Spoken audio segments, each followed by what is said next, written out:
My team motto has always been, always do the right thing, no matter what the cost or the consequence.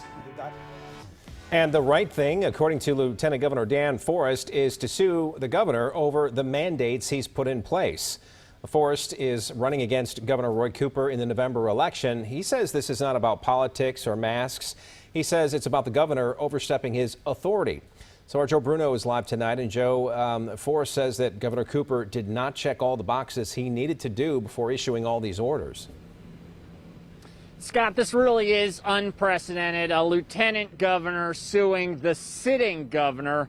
Really, this lawsuit all comes down to process. March 17th, it feels like an eternity ago. That's when Democratic Governor Roy Cooper ordered bars and restaurants in the state to close their dining rooms. It was Cooper alone who made the call. Since then, 5 other executive orders have been handed down in the same way. Republican Lieutenant Governor Dan Forest says the process is all wrong. This lawsuit is not interested in the substance of Governor Cooper's orders. It specifically addresses his lack of authority under the Emergency Management Act to shut down North Carolina without the concurrence of the Council of State. Forrest's lawsuit focuses on the Council of State. It's made up of 10 statewide elected officials, 6 of them Republican. Positions range from the governor's office to the Department of Agriculture. Because the governor didn't get a majority of the council's approval, Forrest says the order should be struck down. I am asking the court to invalidate Governor Cooper's unlawful executive orders that continue to shut down large parts of the economy until he receives the concurrence of the majority of the Council of State as required by law.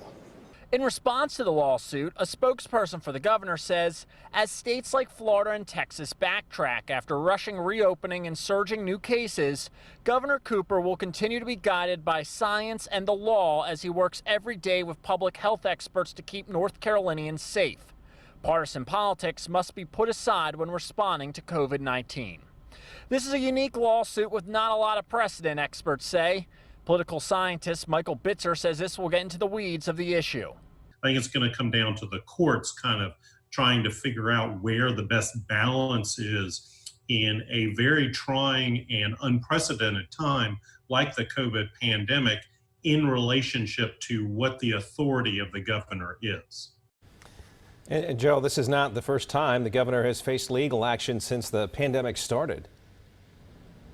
Yeah, most of the lawsuits that have been COVID-19 related against the governor have not been successful to this point. Everything from gyms to strip clubs have sued the governor trying to open back up, and they just it has not worked out in their favor.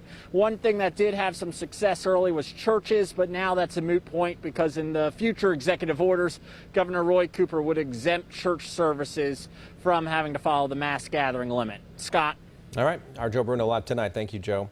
Well, governors around the country have been using executive powers for stay-at-home orders. It's not clear if they did so with approval of councils of state, but many of the orders have been challenged in court in other states. Back in May, Wisconsin's Supreme Court did overturn the governor's stay-at-home order. The ruling is that it was unlawful and could not be enforced.